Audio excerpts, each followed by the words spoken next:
علیکم عزیز طلباء و طالبات۔ ٹویلتھ اردو یہ 7ویں نظم ہے، زندگی سے ڈرتے ہو۔ اسے نون میم راشد نے تحریر کیا ہے۔ پہلے اسے پڑھیں گے، سمجھیں گے، اس کا پیش درس پڑھ کر سمجھنے کی کوشش کریں گے، اشعار کی تشریح کریں گے اور خلاصہ دیکھیں گے۔ چلیے شروعات کرتے ہیں۔ سب سے پہلے پیش درس۔ جوش اور اقبال کے بعد اردو شاعری بہت سی روایتوں سے آزاد ہو گئی، یعنی جوش ملی آبادی اور شیخ محمد اقبال یعنی علامہ اقبال کی شاعری کے بعد کئی ساری روایتیں ختم ہو گئی۔ اس زمانے میں قصیدے، مثنوی وغیرہ اصناف کا چلن کم ہو کر ختم سا ہو گیا تھا، اور مغربی اصناف شعر کی تقلید میں اردو شعراء آزاد اور معرّ نظم کی حیتیں اختیار کرنے لگے تھے۔ یعنی اردو میں نئی طرز کی کچھ نظمیں کہی جانے لگی، جیسے کہ آزاد نظم اور معرّ نظم۔ نظم کی حیتوں کے ساتھ ساتھ اس کے موضوعات میں بھی بہت سی تبدیلیاں آئیں۔ دو عالمی جنگوں کے اثرات دنیا بھر کے ممالک پر پڑے، اور ان کے بعد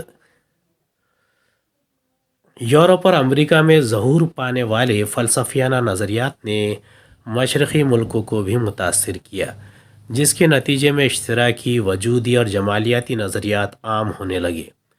یعنی جو اشتراکی نظریہ تھا، یعنی کمیونسٹ نظریہ رشیا سے جو شروع ہوا تھا، اس کے علاوہ وجود اور جمالیاتی نظریات یہ ترقی پانے لگے۔ ترقی پسند ادبی تحریک کے آغاز کے کچھ برسوں کے بعد اس سے وابستہ بہت سے فنکاروں نے الگ راہ اپنا لی، جو شعر و ادب پر بیرونی سیاسی افکار کے جبر کو قبول نہیں کرتے تھے۔ یہ گروہ حلقہ ارباب ذوق کہلایا۔ یعنی بہت سارے ایسے لوگ تھے جو ترقی پسند ادبی تحریک کے آغاز کو دوسروں کی سیاسی افکار کو قبول نہیں کرنے کے ساتھ ساتھ وہ نئے افکار کو سامنے پیش کرنے کی کوشش کرتے تھے۔ اس میں نون میم راشد، میرا جی، اختر الایمان، محمد دین تاثیر، ضیاء جالندھری وغیرہ اہم فنکار شامل تھے۔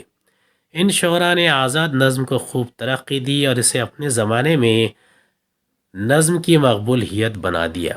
آزاد نظم میں شاعری کی روایتی زبان سے بھی اختلاف کیا گیا۔ نئے استعارے، نئی تشبیہیں اور خاص طور پر شعری پیکر اور علامت آزاد نظم میں نئی زبان کے طور پر سامنے آئی۔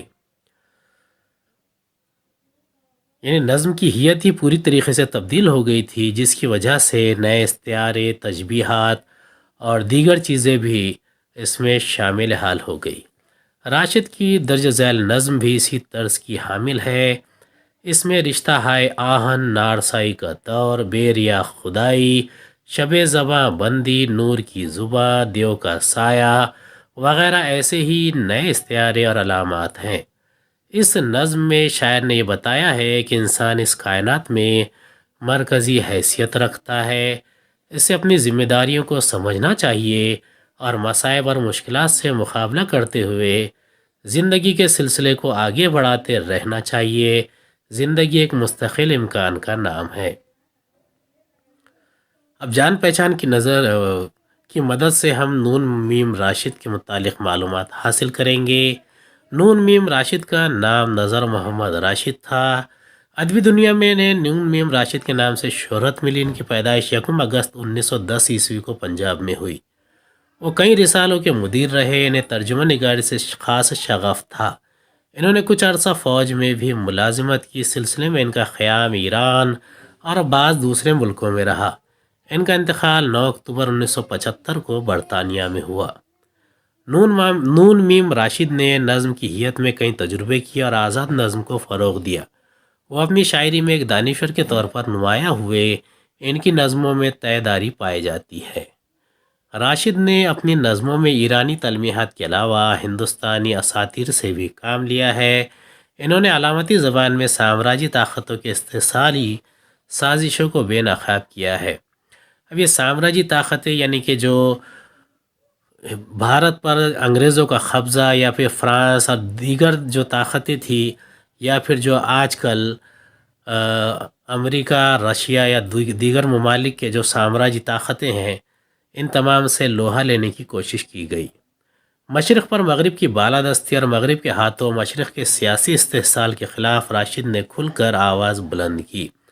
اپنی عملی زندگی کے آغاز میں راشد کچھ دنوں تک آل انڈیا ریڈیو سے وابستہ رہے۔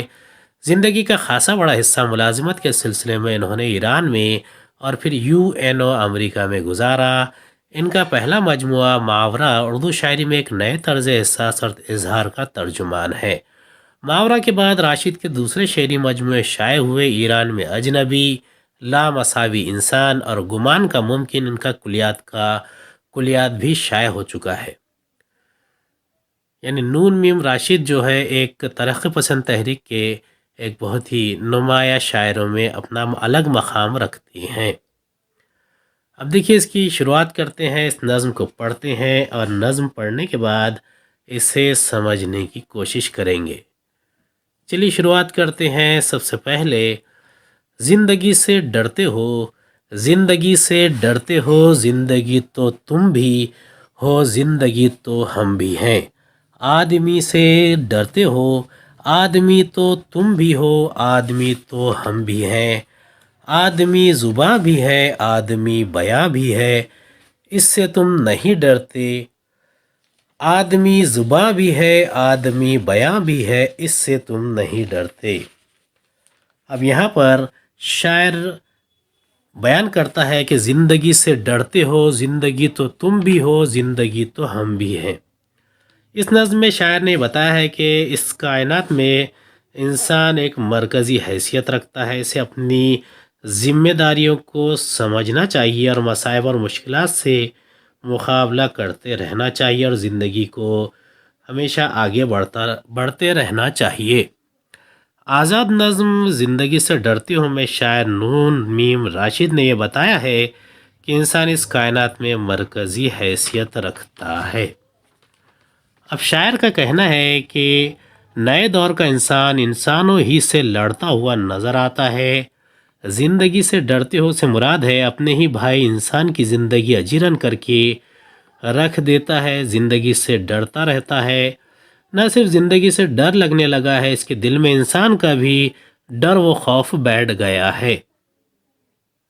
شاعر نے انسانوں کو انسانیت اور زندگی دونوں پر غور کرنے کے لیے کہا ہے اور بتایا ہے کہ انسان اور زندگی لازم و ملزوم ہے، کسی ایک کو ضرر پہنچانے سے دوسرا محفوظ نہیں رہ سکتا، لہٰذا ہمیں آدمی سے ڈرنے کی بجائے اس کے قول و قرار اور اقدامات سے متعلق خبردار رہنا چاہیے اور ان کے مضر اثرات سے یا ان کے پہلوؤں سے ہم نے ڈرنا چاہیے، اس سے بچنا چاہیے۔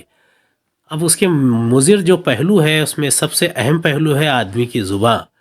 آدمی زباں بھی ہے، آدمی بیاں بھی ہے، اس سے تم نہیں ڈرتے۔ آدمی زباں بھی ہے، آدمی بیاں بھی ہے، اس سے تم نہیں ڈرتے۔ حرف اور معنی کے رشتہ ہے آہن سے آدمی ہے وابستہ، حرف اور معنی کے رشتہ ہے آہن سے آدمی ہے وابستہ، آدمی کے دامن سے زندگی ہے وابستہ، اس سے تم نہیں ڈرتے، اس سے تم نہیں ڈرتے۔ ان کہیں سے ڈرتے ہو، ان کہیں سے ڈرتے ہو، جو ابھی نہیں آئی اس گھڑی سے ڈرتے ہو، جو ابھی نہیں آئی اس گھڑی سے ڈرتے ہو، اس گھڑی کی آمد کی آگہی سے ڈرتے ہو۔ اب یہاں پر شاعر کہتا ہے کہ ان کہیں سے ڈرتے ہو۔ یہاں پر شاعر رشتہ ہے آہن یعنی مراد آہنی رشتے، مضبوط تعلق کو یہاں پر بیان کر رہا ہے اور شاعر کا کہنا ہے کہ آدمی زباں بھی ہے اور آدمی بیاں بھی ہے۔ ہم آدمی یعنی انسان اور زندگی میں سے ایک کو بھی دوسرے سے جدا کر کے دیکھ نہیں سکتے، دونوں میں ایک مضبوط رشتہ ہے، آہنی رشتہ ہے۔ حرف اور اس کے معنی کے تعلق کی طرح آدمی کا منصب بہت اعلیٰ و عرفہ ہے، نظام کائنات میں سے مرکزی حیثیت حاصل ہے۔ زندگی اسی آدمی کے دامن سے بندھی ہوئی ہے، اسے ہر حال میں نبھانا ہے۔ اس دور کے انسان کی پریشانی و ناکامی کا بنیادی سبب یہ ہے کہ وہ ان باتوں سے ڈرنے لگا ہے، یعنی آدمی کے دامن سے زندگی سے وابستہ ہے، اس سے تم نہیں ڈرتے، اور وہ ان کہیں باتوں سے ڈرنے لگتا ہے۔ اب جن سے ڈرنے کی ضرورت قطعی نہیں ہے، ان کہیں باتیں ہیں، اسی طرح وہ باتیں جن سے ڈرنے کی احتیاط برتنے کی ضرورت ہے وہ ان سے بے خوف ہو کر رہتا ہے۔ جو بات کہنے کے لیے قابل نہیں ہے یعنی عین کہیے ان سے ڈرا جاتا ہے۔ وہ وقت وہ گھڑی جو ابھی آئی بھی نہیں ہے، اس کی کیفیت و شدت کا کوئی یقینی تصور بھی نہیں ہے، یعنی جو ابھی نہیں آئی گھڑی اس گھڑی سے ڈرتے ہو، یعنی اس گھڑی کی آمد کی آگہی سے بھی ڈرتے ہو، یعنی اس کے تصور سے ڈرتے ہو۔ محض انداز و گما کی بنیاد پر اس سے خوف زدہ ہے اور ایک ذرا سی آہٹ پر سہم جاتے ہیں۔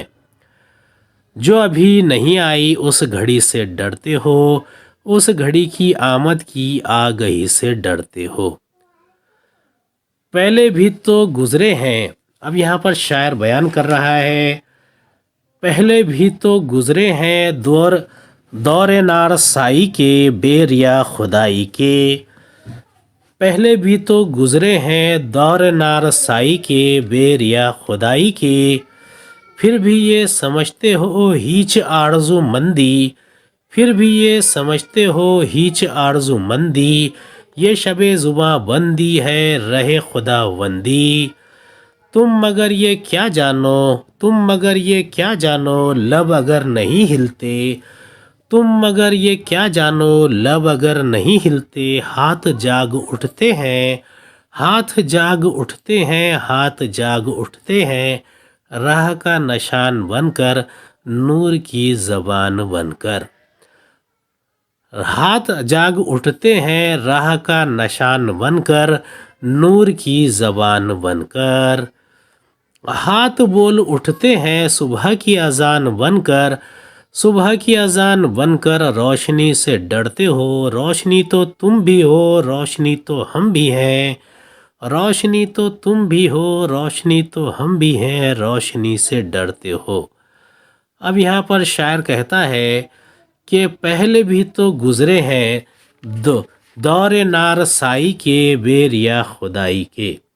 نارسائی یعنی نہ پہنچ پانا، ناکامی، ہیچ یعنی معمولی، آرزو مندی یعنی آرزو رکھنا، زباں بندی یعنی اظہار کی پابندی، راہ خدا بندی یعنی مراد آقاؤں کا طریقہ، آگہی یعنی آگاہی یعنی خبر، علم رکھنا۔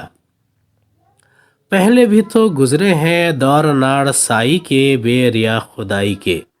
اب بات ڈرنے کی نہیں ہے بلکہ غور کرنے کی ہے۔ پہلے زمانے میں بھی فرعون اور فرعون نما بادشاہ حکمراں گزرے ہیں۔ اظہار کی پابندی کا ایک طویل سلسلہ، طویل دور تھا۔ ایسے حکمرانوں کے دور میں بھی طریق حکومت کا حصہ رہا ہے، لیکن وقت نے دیکھا کہ وہ حکمراں اور ان کے یہ طریقے سب ختم ہو گئے اور ان کی جگہ عدل و انصاف کی حکمرانی ہوئی۔ اور یہ سب کچھ بیٹھے بٹھائے حاصل نہیں ہوتا بلکہ اس کے لیے آواز بلند کرنی پڑتی ہے، ہاتھ پاؤں مارنے پڑتے ہیں، کوششیں کرتی رہنی پڑتی ہے۔ یہاں تو صورتحال بہت ہی مختلف ہوتی جا رہی ہے، یعنی انقلاب کی بات کرنا تو ایسی باتوں سے لوگ خوف کھاتے ہیں، ڈرتے ہیں اور اس آدمی کو، اس شخص کو کوئی اہمیت نہیں دیتے جو انسانوں کے دل و دماغ اور ذہن و تصور پر اندیکھے خوف اور اندیشوں کا جو غلبہ ہوتا ہے اس سے لڑنے کی بات کرتا ہے اور مقابلہ کرنے کی بات کرتا ہے۔ یعنی پہلے بھی تو ایسے دور تھے جو دور نارسائی کے تھے، بے ریا خدائی کے تھے، یعنی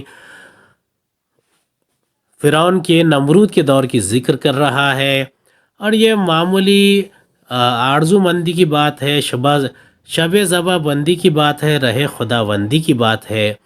یعنی لوگ اپنی زبان بندی کر کے رکھتے ہیں اور اپنے آقاؤں کے طریقوں کو اجاگر کرنے کی بات کرتے ہیں، مگر کیا جانتے ہیں کہ لب اگر نہیں ہلتے ہاتھ جاگ اٹھتے ہیں۔ لب یعنی زبان نہیں کھولتے لوگ، انقلاب کے لیے ہاتھ نہیں اٹھاتے۔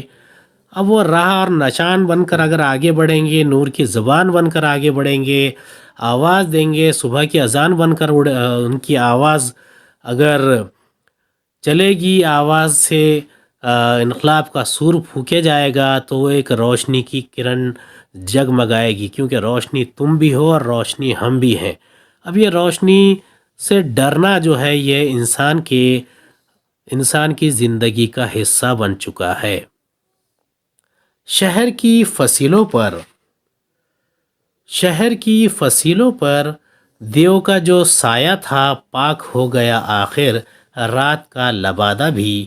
شہر کی فصیلوں پر دیو کا جو سایہ تھا پاک ہو گیا آخر، رات کا لبادہ بھی چاک ہو گیا آخر، خاک ہو گیا آخر، ازدہا میں انسان سے فرد کی نوا آئی، ذات کی صدا آئی، راہ شوق میں جیسے راہ رو کا خون لب کے، ایک نیا جنون لب کے، آدمی چھلک اٹھے، آدمی ہنسے دیکھو، شہر پھر بسے دیکھو، تم ابھی سے ڈرتے ہو، ہاں ابھی تو تم بھی ہو، ہاں ابھی تو ہم بھی ہیں، تم ابھی سے ڈرتے ہو۔ اب آگہی کے مطلب ہوتا ہے خبر ہونا، علم ہونا۔ لبادہ یعنی جبہ، اوور کوٹ پہننے، یعنی لبادہ اوڑے ہوئے، اس کے لیے ایک محاورہ استعمال کیا جاتا ہے۔ ازدحام یعنی بھیڑ، مجموعہ ہو جانا۔ پاک ہونا یعنی ختم ہو جانا۔ اب یہاں پر شاعر کیا کہتا ہے؟ شاعر اس شعر کے ذریعے بیان کرنے کی کوشش کر رہا ہے، شہر کی فصیلوں پر دیو کا جو سایہ تھا پاک ہو گیا آخر، رات کا لبادہ بھی چاک ہو گیا آخر، خاک ہو گیا آخر۔ اب شاعر اس بات کو یہاں پر دوبارہ بیان کرتا ہے کہ جو شخص اقتدار والوں سے لڑنے کی ہمت جٹا پاتا ہے، ظلم کے خلاف آواز اٹھاتا ہے، وہ مقابلہ کرنے کا انسانوں کے دل و دماغ اور ذہن پر جو خوف اور اندیشوں کا غلبہ ہے اسے توڑنے کی کوشش کرتا ہے، یعنی یہ دیو کا سایہ ہے، اور یہ اندھیری رات کے طرح لبادہ اڑ کر سبھی لوگوں کے ذہنوں پر چھا چکا ہے۔ اسے چاک کرے گا اگر کوئی آواز اٹھائے گا تو اس انسانوں کی بھیڑ میں، ازدحام میں کوئی فرد کی نوا آتی ہے، آواز آتی ہے، کوئی ذات کی صدا آتی ہے، اور وہ راہ شوق میں جیسے راہ رو کا خون لب کے، خون یعنی خون کو وہ کھولا دیتا ہے، اسے بڑھا دیتا ہے، اس میں جوش بھر دیتا ہے۔ جوش جنوں کی کثرت سے جلد ہی رات کی تاریکی ختم ہو جاتی ہے، انسانی قدروں پر مبنی سیاسی، سماجی و معاشی نظام کا قیام ہوتا ہے، لیکن یہ سب اسی وقت ہوگا جب انسان حالات سے نہ ڈرے اور ان کا ڈٹ کر مقابلہ کرے۔ راہ شوق میں جیسے راہ رو کا خون لب کے، ایک نیا جنون لب کے، آدمی چھلک اٹھے، آدمی ہنسے دیکھو، شہر پھر بسے دیکھو، تم ابھی سے ڈرتے ہو، ہاں ابھی تو تم بھی ہو، ہاں ابھی تو ہم بھی ہیں، تم ابھی سے ڈرتے ہو۔ یعنی اگر اس بات پر عمل کیا گیا تو کامیابی بہت نزدیک ہوتی ہے، اگر ہم ڈرتے رہیں گے تو یہ سب نہیں ہوگا، بہت دن انتظار نہیں کرنا پڑتا، لیکن شاید انسان کو اس حقیقت ہی سے ڈر لگتا ہے۔ امید ہے آپ کو یہ ہماری نظم سمجھ میں آئی ہوگی۔